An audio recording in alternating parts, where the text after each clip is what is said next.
বগুড়া সদরের ঝোপগাড়ি এলাকার একটি ডোবা থেকে পরিত্যক্ত ৬টি গ্রেনেড উদ্ধার করেছে পুলিশ। এ বিষয়ে আরো বিস্তারিত তথ্য জানাতে বগুড়া থেকে যোগ দিয়েছেন সহকর্মী হাসিবুর রহমান।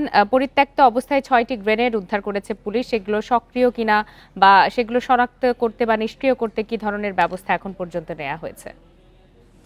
দুপুর 12টার দিকে মূলত বাবার ছেলে যখন মাছ ধরছিলেন তখনই তাদের হাতে প্রথম একটি গ্রেনেড আসে, পরে ধীরে ধীরে একটার পর একটা এভাবে মোট 6টি গ্রেনেড বেরিয়ে এসেছে এবং সেগুলো এখন সেনা সদস্যদের হেফাজতে রয়েছে। সব মিলিয়ে আমরা যেটুকু তথ্য পেয়েছি এগুলো নিষ্ক্রিয় করবার জন্য সেনা বাহিনীর একটি বিশেষ দল এখানে এসেছে এবং তারা চেষ্টা করছেন এগুলোকে নিরাপদে সরিয়ে নিয়ে গিয়ে নিষ্ক্রিয় করবার জন্য। আপনাকে জানিয়ে রাখি যে এই যেসব গ্রেনেড আমরা এখানে দেখতে পেয়েছি দূর থেকে, সেগুলোর আকৃতি অনেকটা আর্চেস গ্রেনেডের মতো এবং এই ধরনের গ্রেনেড এর আগেও বগুড়ায় বিভিন্ন এলাকায় পাওয়া গেছে। সব মিলিয়ে আমার কাছে যে তথ্য রয়েছে 2017 সাল থেকে এই আজ পর্যন্ত বগুড়ার বিভিন্ন এলাকা থেকে মোট 20টির মতো এই একই ধরনের গ্রেনেড পাওয়া গেল এবং সেগুলো সবই পুরনো এবং অনুমান করা হচ্ছে এগুলো মুক্তিযুদ্ধের সময়কার।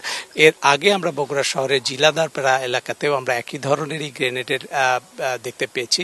সেটি আইন শৃঙ্খলা রক্ষাকারী বাহিনী এবং সেনা সদস্যরা নিষ্ক্রিয় করেছে। সেখানে আমরা তখন 6টি গ্রেনেড পেয়েছিলাম এবং একই ধরনেরই সেগুলো ছিল। আজকে যেরকম ঠিক একই রকম। এর বাইরেও আমরা সোনাতলা এবং শিবগঞ্জের বিভিন্ন এলাকা থেকে এই ধরনের গ্রেনেড পাওয়ার তথ্য পেয়েছিলাম এবং সেগুলোকে পরে সেনা সদস্যরা বিস্ফোরক দলের সাহায্যে সেগুলোকে নিষ্ক্রিয় করে ফেলে এবং এ পর্যন্ত যতগুলো গ্রেনেড পাওয়া গেছে দেখতে সেগুলো অকার্যকর বা বলা যায় যে অক্ষম, তাদের যে বিস্ফোরণের ক্ষমতা সেটিকে অক্ষম হিসেবে দেখলে মনে হতো, কিন্তু বাস্তবে সেগুলো সক্রিয় ছিল এবং সেগুলো যখন বিস্ফোরণ ঘটানো হয় দূর থেকে আমরা শব্দ পেয়েছি এবং বেশ কিছু ধরনের বিশেষ নিরাপত্তা সত্ত্বেও বেশ দূর থেকে আমরা এই বিস্ফোরণের শব্দগুলো পেয়েছি। আর সব মিলিয়ে আজকে আমাদের কাছে যে তথ্য রয়েছে এই কি একটা খাল রয়েছে, যে খালটিকে কেন্দ্র করেই মূলত এখানকার লোকজন মাছ ধরার চেষ্টা করে বা এরকম বর্ষায় মাছ ধরা হয়। ঠিক এই ধরনেরই আরো বেশ কয়েকটি খালের মাথায় আমরা এই ধরনের গ্রেনেড উদ্ধারের ঘটনা দেখতে পেয়েছি এবং সেগুলো